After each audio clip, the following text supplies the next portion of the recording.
It's the Super Bowl, bro. We're about to play in the Super Bowl. I feel like it. I know. Welcome to Inside the NFL, brought to you by Infinity. Now, the matchup for Super Bowl 59 in the NO, my hometown, is finally set. The Kansas City Chiefs versus the Philadelphia Eagles. And who better to bring you all the news, all the analysis than Coach Bill Belichick, the 8-time Super Bowl champ, 6 times as the head coach of the New England Patriots, and back-to-back Super Bowl winner Chris Long and Chad. Wait, I won one on Madden. And Chad Ocho Cinco Johnson. I'm your host, RC. But it's a big week with some big games and some big quarterbacks. So we brought in a quarterback of our own. My first snow game, E. Let's get it. And here we have the Heisman Trophy winner, #1 overall pick, and snow game connoisseur, Jameis Winston. What's up, brother? Welcome to the show, my man. I'm still open. Yeah, always open. I should stand up to greet my quarterback, man. You tackle me. Oh, there we go. With all due There respect, we go. thank you. Hey, listen, Ocho, by the way, I know you heard him. He said he's still open. So just in case you want to throw him a couple while we're on the show. Jameis, first of all, thank you for joining us. You played both of these teams. What's a matchup in this game that stands out for you? First, man, I'm grateful to be on here with all y'all, man. Coach RC, my #1. Got to sack me a few times. Go there. Yeah. But in a game with glitz and glamour, fancy offensive coordinators, to me, it starts with the trenches. I think perfecting that 5 to 7 yards behind, in those 2 A guys behind the center, is going to be the reason for this game. You got Chris Jones, who lines up everywhere on that defensive front, and the Eagles line that's battling some injuries right now. So that's going to be one key thing to see. But also Jalen Carter and Trey Smith, that right side of the Kansas City's offensive line is going to have to dominate the line of scrimmage against 98, who's wreaked some havoc in the playoffs this year. I think it's a great point. You saw it in the game. Juergens had a back, Landon had a knee, and they were both kind of rotating in and out. And when Juergens was out and Dickerson had to play center, they had trouble picking up protections. Yeah. So that's one thing. Going against a Spags defense is very important. Chad, they're talking about the trenches, and we all know that games are won and lost there. But looking at these skill groups, what do you think is the advantage or disadvantage there for each team? Obviously, with the Eagles and what Saquon is able to do, will Spags be able to be exotic and creative enough to be able to slow down the run? Then I look on the opposing side when it comes to the Chiefs. Who day is it going to be? Is it Kelsey? Is it going to be Worthy? Or is it going to be Hopkins? So you never know depending on who they're playing. And Patrick Mahomes is one that never makes mistakes, especially when the biggest moments and biggest games like this one. Coach, for you, how did you sort of set up the weeks to make sure the game plan was in and ready and the guys were prepared for the game? Yeah, Ryan, I think there's 2 things that were important. #1, in preparation. I looked at it as kind of 80-20. 80% of the work was, installation work was done the first week before we left, and then 20% was done once we got to the site to keep things new, keep things fresh, add a couple wrinkles, but to kind of review the rest of it. The other thing about getting to the Super Bowl site itself is just, to me, the most important thing for the players, coaches, staff, everybody, is just to learn the meaning of the word no. Everybody wants something. Everybody wants you to do something, go somewhere. No, just let's concentrate on the game. Don't worry about whether your uncle has a king or a queen-size bed in his room. Just win the game and then worry about it afterwards. That's all we're going to remember is who wins this game. And so all the rest of it is put it off till the off season if you can. I remember watching film on a Friday night in the hotel. Somebody comes in and says, "Hey, we got to go to the owner's party." Right. Hey, what are we doing? I'm getting ready for a football game. So these are the distractions that if you don't get them done week 1, they're just going to persist. Yeah, and I think it was good my first time that a lot of the Steelers had already been there. Yeah. So they were able to give me that advice of taking care of tickets, taking care of hotels, getting all of those things done early, and also finding someone to help you out with those things so you didn't have to do them. And so there's everything, right? There's the trench war, there's the skilled players, there's understanding the logistics of the week. But Jameis, we all know it comes down to these 2 quarterbacks, Jalen Hurts versus Patrick Mahomes. What do you think is interesting when we speak of those 2 players, and what's going to be needed from them to win Super Bowls for their team? Man, stay with me here because I believe training camp is turning into training day. We know Patrick Mahomes is the king on the block, and Jalen is trying to take that throne. But to whom much is given, much is required. Jalen has done some amazing things, and the most important thing that he's done is won football games. Yeah. But will Jalen be able to win this football game when it matters the most? This is his second time facing against this specific quarterback. So we know what Patrick has done year in and year out, and we've seen great work from Jalen. But on that day, who will be the best? And listen, we have a ton more on this game, but coming up, we've got the best sights and sound from the AFC. In shock, like she hasn't seen it before from Patrick Mahomes, Travis Kelce, and the Kansas City Chiefs. But once again, the Kansas City Chiefs are in the Super Bowl, Coach, looking for the three-peat. But let's focus on these teams that lose. When you're the Buffalo Bills, the Detroit Lions, all these teams that had sort of these Super Bowl expectations, what are they thinking right now as they sit at home to try to figure out what happened? I think they have a sick feeling. They really do. I've been there before, and it's not just January. It's February, March, April, May, June.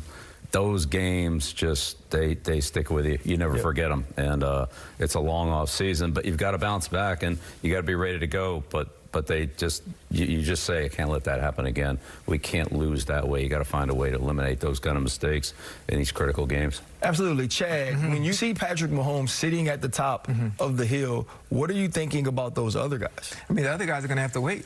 The teams are going to improve. They're going to improve year in and year out. But it's one thing. Think about the 90s Bulls, Lakers, Celtics. Think about the New York Yankees when they had their run. You know, you think about Coach Belichick when he had his run with Tom.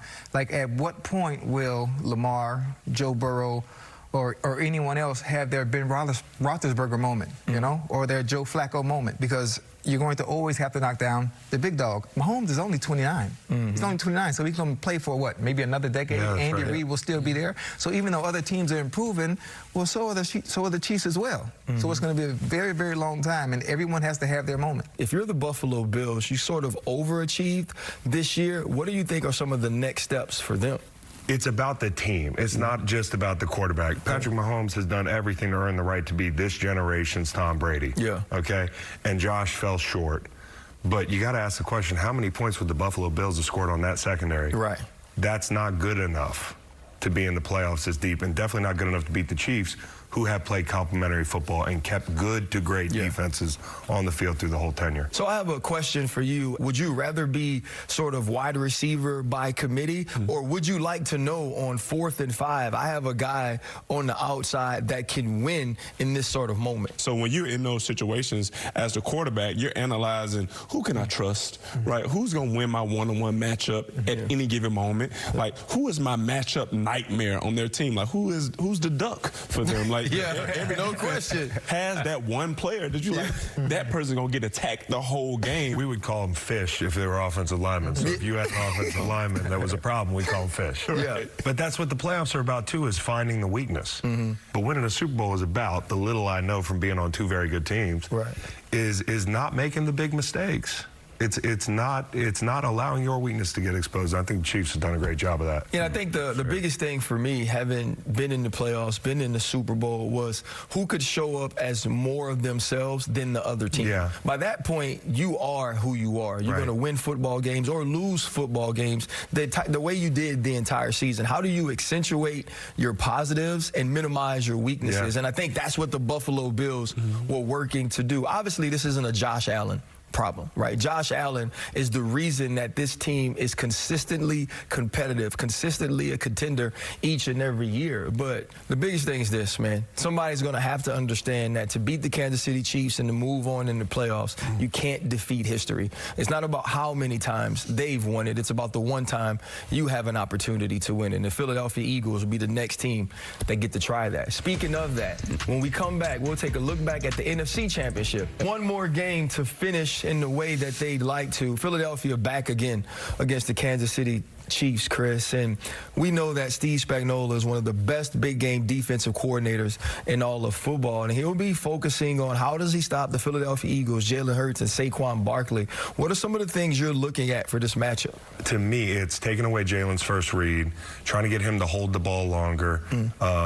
Generally, the longer the down goes, the more nervous I am with him, but he's done a really good job of throwing the football away, as you mentioned, in the postseason. So he just got to be He's got to be a field general back there, and he's got to be one step ahead of Spags, which is really tough to do. What will Steve Spagnuolo be trying to take away from the Philadelphia Eagles? It's got to start with Barkley. This guy's been a game breaker. It's the 8-yard runs that end up being 50 yards. So I think really it's going to be a big game for Reed and Cook if they tackle well in the secondary and force the Eagles to convert third downs and drive the ball down the field to hold the points down. If they give it those 60-yard runs, it'll be a long day. So the tackling by the safeties the last 2 weeks against the Eagles has been bad, and it's cost two teams the opportunity to move on. I just want to shout Jalen out because they said he took the handcuffs off me this week. That's what he said. Straight jacket, straight jacket, whatever it is. And to me, that's just a way of saying, hey, I could do this any week, but we don't need you to do it every week. And I think that's ultimately the end goal is a Super Bowl. Nobody's going to care how you got there. You're going to be a world champion quarterback the rest of your life. There's only a few of those guys on the planet. I'm so happy that you had Jalen back. Especially being the Eagle. Because the quarterback's job is to do whatever it is that's required to win the game. And that's what he's been doing since he got in this league. He's a winner. He is a winner, but he's also process-oriented. When he made the decision to go from Alabama, who was a team that equipped him with everything he needed to go to Oklahoma, he wanted to challenge himself being in a spread offense and doing things that people said that he didn't do well. And he showed, even at Oklahoma, that he could lead his team to a college football playoff and make the plays when he needed to. Now he got to redo that in the NFL. Every time we talked about Jalen Hurts and his wins in the playoffs, it was always, these are the games he wins because he only passes for 100 and whatever yards. He hears that too. And when we're watching that video and he throws the touchdown to A.J. Brown and he's like, this is what I do, that is his frustration in saying, hey, if you let me loose, if you give me the chance, I can do this too. For him, he's probably wondering, why doesn't my history count? But Jalen's got to block it out, man. He really does, because, you know, the most important thing's winning. And you know, maybe he's not Patrick Mahomes. Maybe he's not Joe Burrow. Maybe he's not Josh Allen. Who cares? When the Lombardi. You think that's the reason why he doesn't win it? You think about the Joe Burrows, you think about Patrick Mahomes, the way they get the wins is a bit flashy. It's a bit more aesthetically pleasing to the eye and to the viewer. Even though he does win, Jalen Hurts does win. He does win, but he just doesn't get the credit for the wins because it's not as flashy as other quarterbacks. Well, I also think Coach, when you were a do-your-job sort of guy, how would you get someone like Jalen Hurts to say, listen, don't worry about what people are saying. Don't worry about what they're writing about your stats. Just continue to win this football game the way we need you to. Yeah, I think just the way we've said it. I mean, it is what it is. There's going to be a lot of noise out there. You can't shut it off. If you let it affect you, then you let it affect you. Coach, I would just say there's a lot of praise to heap on the Philadelphia Eagles this year from Hurts. But I mean, you got to start at the top. Like Jeff Lurie, hire Roseman. It's been a tremendous rebuilding of a team that was embarrassed in Tampa last year. They looked at their problems, they fixed them, and now here they are playing for a championship. It's a great job by the organization. Jalen Hurts is sitting back watching old WWE clips of The Rock, looking at all the people talking, and he's going to ask somebody a question, and they're going to say, Jalen, what do you think you can do better? It doesn't matter what you think. Shut up! It doesn't matter what you think. And he's going to go out there and play a good game, man. He's been playing winning football. But to your point, Howie Roseman, Jeffrey Lurie, there's a few organizations in the NFL that aren't just workplaces. They're organizations. Like, you can tell they're doing things with intentionality. And I told Howie this last week as I was down there and saw him after the game, was like, man, you've been back now with 3 different teams. Like, that's impressive. That's what you guys did over a long span of time. It's so hard to get back, especially, you know, it's hard to repeat, but it's hard to take a couple years and then be back with a different quarterback or a different core of the team. They built a program, and they should be commended for that. Yeah, they built the program, and what Howie Roseman has done in Philadelphia to keep them competitive over the years with teams changing is truly impressive. But coming up, Chad and I will break down A.J. Brown's big day in the NFC Championship. Gene called it in the NFC Championship, but he only had 4 catches for 24 yards in Philly's first 2 playoff games. He had a day against the Commanders, and Chad is going to take us through a little bit of what number 11 did. What did you see from A.J. Brown against the Commanders? Listen, against the Commanders, I saw A.J. Brown do a little bit of everything, but I want us to look at the first play from A.J. Brown. It wasn't even a pass. All the talk about him not having any balls, only having 4 catches for 24 yards. But Saquon scores on his first play. Let's rewind it back and let's understand why Saquon was able to win and score on the first play. Who is this down in the condensed spot making the block? It's A.J. Brown on Dante Fowler, allowing Saquon to get the outside, and then Saquon do what he does best, and touchdown down the field. So, honestly, I think A.J. Brown set the tone in the running game for the Eagles to actually go on to winning that game. Here we are, second quarter, setting the tone again. It's going to be a long day for you, Lattimore. What does A.J. Brown do? He gets physical. He gets physical, letting Lattimore know this is how it's going to be. If I can't get no balls, I'm going to get something. I'm leaving here with something in a fight. Like Denzel said, yeah, I'm from around the way. I'm leaving with something. A.J. Brown here, down here at the bottom, one-on-one. I need to see them do more of this. Anytime Jalen Hurts sees one-on-one, safety in the middle, safety down in the box. We have an out route here on the outside. This is beautiful work. Close the cushion, step on his toes. Great ball placement, touchdown, A.J. Brown. This is some of the things that he can do on a consistent basis when he decides to throw in the ball. I think when you look at A.J. Brown, he affected that game in so many ways. But we know it starts with Saquon Barkley. If Saquon Barkley can create those one-on-ones, we know that A.J. Brown is one of the best big game receivers in the league, and they'll hope to exploit that matchup. But, Coach, we watched A.J. Brown, and he came up with some gotta-have-it plays versus the Washington Commanders. What were the plays that stuck out to you from the past weekend? Early in the fourth quarter, we saw a sequence of tush pushes here on the goal line by the Eagles, and I thought this was kind of indicative of the game. Discipline and execution by the Eagles. So there's the first one down to the 1-yard line, and then clearly the Commanders had a plan for this. Of course, that's another one, and now we're doing this half the distance to the goal thing, just trying to Washington's trying to make a play, but you could just see the poise, patience, execution by the Eagles is just better. How about Cam Jurgens with a messed up back having to do this 7 times? Oh, absolutely, bro. Just landing on him over and over again.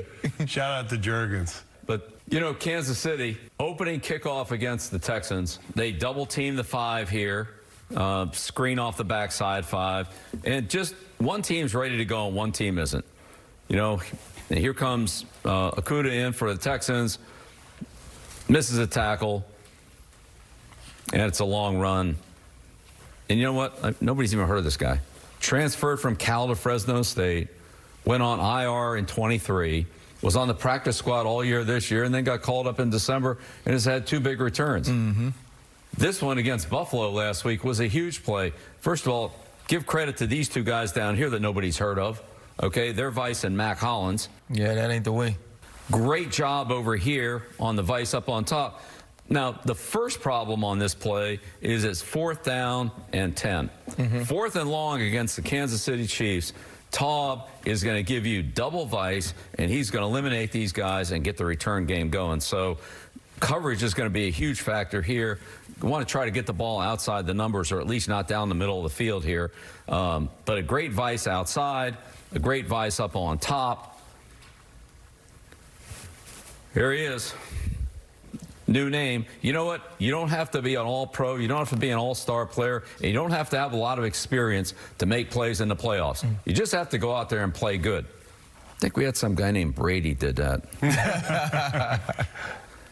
But here it is right here. 10 guys on one side of the field. One guy back here who's 30 yards behind the play. And this is, again, what Kansas City does. Here's the Vice up on top. Great decision here by Watson, a receiver, playing on the return game, gives up the double on the Vice to come over here and hustle over and get in front of the play and make a key block, you know, for a long. Next 2 weeks. Coach, what do you have for us this week? Well, we've got Kansas City's offense against Philly's defense, and we'll start by looking back a couple of years at the Super Bowl, and both teams are kind of similar, X's and O's wise, to what they were. Andy Reid, of course, has some great schemes for the Eagles. Chad, we all know that the Eagles are a big man-to-man team, so one of the best plays against that is 2 for 1. Yep. Come in here baby. and crack. Yep. And then who comes in there with them? Corner comes in. There's the crack block. Here's Tooney pulling around, and here goes Pacheco outside running on air. So what Andy does to try to beat this type of match coverage is give the defense different looks where they have to figure out who's got who on the match. We have the outside receiver coming underneath and the inside receiver going inside, and it causes just enough hesitation here between the two defensive backs for the Eagles to where there's the opening, and it beats the coverage. Stacks and bunches, Coach. We know that stacks and bunches can help show the quarterback what he's getting. We know this is a matched team, but sometimes they call sky calls where you have an immediate flat defender and you got another guy that's sitting inside for the hook. I think Coach Reed will continue to try to force matches, whether it's from fast motion, stack receivers. When Philadelphia matches these routes, which, again, they generally do a pretty good job of, like there's nobody really open here, and they've got a great pass rush to force the ball out on time. But if they don't, and, for example, on this play where Reddick gets shoved down and Mahomes scrambles, now you give up a big third down conversion, fourth down conversion on these scrambles. And so that tight man coverage is very difficult for the Chiefs to throw the ball on. But if there's a lane in the pass rush, then they're out of there. And I think we've seen it time and time again in the playoffs. Patrick Mahomes' ability to run, extend plays, pick up first downs with his legs have been huge. Well, here it is right here, Ryan. This is the last drive. 4 minutes, fourth quarter, a little over 3 minutes to go in the game. The Eagles are matched. I mean, coverage is pretty good here. There's really nowhere to go. And there he goes. Wow. And this is that game-changing play. Yeah. So in the divisional playoff game, the Rams, good game plan team, had some of the same good ideas. You know, there's a look at that in cut that's open. Again, it's matched, and Slay makes the play. Almost picks it off. Also, the beautiful thing about this scheme, yes, they are matching, but they do have their eyes still on the quarterback, so they obviously are able to make plays on the ball, especially if the ball isn't thrown where it should be. Right. When they match it right, I mean, it's really hard.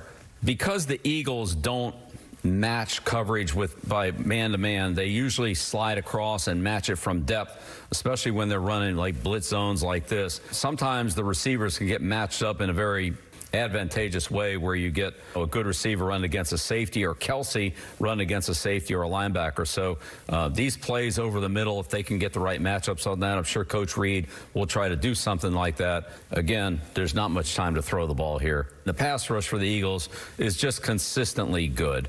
Like, that's all there is to it. And this is a good job right here by Vic Fangio of, you know, anticipating the slide coming over here to Carter. So that's 3 guys on Carter, which is 3 more than they blocked him with at the end of the game. And ended up with the back, who take the back out of the flare control now. So there's really 2 free players here because the back's not in the action, and the slide's coming over here. So you got 2 good one-on-one opportunities here, and you know, you get the linebackers on the backs. There it is. All right, Chad, here it is, 4th and 1. Who are we going to block? Jalen Carter, Coach. Jalen Carter. He's right there. Let's double team Carter and take our chances on the rest of them. All right, which is what the Rams do. They block here. They really don't block the linebacker here, Burks. They block Carter. They knock him out of there, and they get the first down.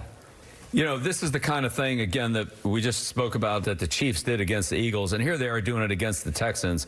Again, a lot of misdirection, where's the ball, who's going where, but this is really a simple zone play back to the offensive right, but it doesn't look like that. Instead of the back coming over here and taking the ball and running the zone play, they put him over on this side, bring him across, and then he stops and comes back on the zone play. And again, you can see really the confusion and indecision that it causes the second level players for the Texans. And what a huge hole. And Kelsey, for all of his receiving skill, makes great decisions in the run game. Here he's blocking the most dangerous man. He's blocking the corner. Once the safety comes up, then he comes off the corner, blocks the safety. I mean, he's really good at these kind of things at the point of attack, just as a decision maker in the running game, and they use him very effectively. Not to blow people off the line of scrimmage, but to handle the looks at the end of the line. And here's a great example of it right here.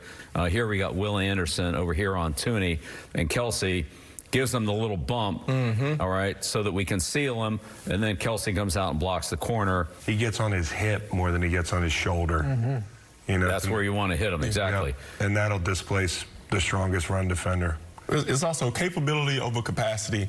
A young tight end would just say, hey, who am I supposed to block right here? Yeah. They're probably calling the triple up to the linebacker. He'll see 51 reduced down, and he'll work right up to 0, and then he won't get that extra hit on that DN versus right here. Kelsey knows the patience that's going to require from the running back. He's played long years, so he know I'm going to help here and then go out and open up a nice hole for him. He's smart in the run game. That's a good way to put it. Yeah, Kelsey really is an important guy in the run game on little, it's not little, but on little things like this to get outside. And again, this motion and the misdirection motion that they that the Chiefs use is distracting to the linebackers. You see there, here's the middle linebacker, and he's still running back here, and the ball's all the way outside there.